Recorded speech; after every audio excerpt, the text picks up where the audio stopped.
Now, once we are aware of meaning, definition, importance, need, objectives, advantages of planning, we'll be talking of methods of planning. That how are we going to make or how are we going to perform the planning? The very first one are the objective plans.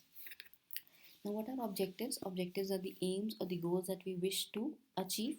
Now, objectives they are treated as basic a plan that is necessary for all types of planning operations. Now, objective like organizing, directing, controlling may everywhere they are going to be useful. So, the very first one are the objective plans. Then, after objective plans comes the standing plans. The plans that are going to be there by your side at each and every point in your organization. Like you need to take a leave in your organization, you know what are the HR policy to take a leave, that is you going to get it sanctioned from your boss or from the higher authorities. Now if you want to resign, you know what is the policy or what is the procedure, so they are going to be the standing plans. Now they can be repetitive or they can be non-repetitive, but there are a certain set of guidelines that are always there by your side to help you. Then are the master plans. Now the master plans, like the bigger version of the plannings that we are doing, like in time as well as in the strategies. Now they can be very broad, like kuch there is nothing specific written, or they may be very detailed that each and every step or each and every course of action is mentioned in a very elaborative manner in that plan. So it can be of the both types. Now when we are now we are going to go to the types of plans. So what are the types of plans that are present for any organization to work? They are depending upon four things.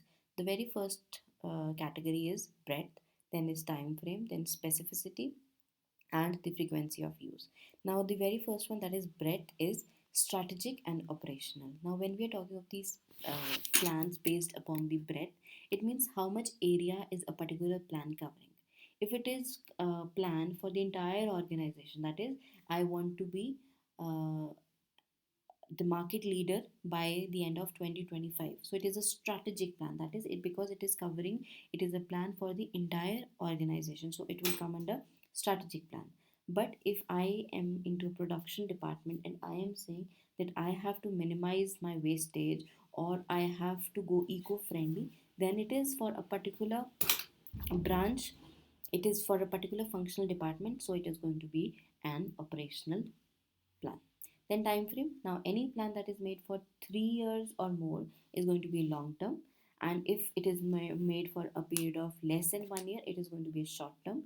Now any plan that ranges from 1 to 3 years, it is going to be known as intermediate term plan. Then depending upon the specificity, now it depends upon the organization that whether they are telling you all the steps, they're defining the entire steps that you are going to do this step 1, then step 2, then step 3 or step 4, or they're giving you the freedom to decide your steps. So if they are giving you the freedom, then it is simply known as directional plan. That is, they have told you that this is the result you have to achieve. Now how you achieve that, the means is going to be decided by you. They have given you the end, but the means are going to be decided by you. On the other hand, if it is a specific plan, then they will be telling you the means as well as the end. So they'll be give not just be giving you a direction, rather they'll be giving you step by step process. Then the frequency of use, depending upon the frequency of use, whether it is a single use or it is multiple use, you can say that like single uses. Suppose there is a calendar, like right now the plans of schools or other or institutions, it is a single use plan. Now pandemic ऐसा कभी पहले नहीं आया था.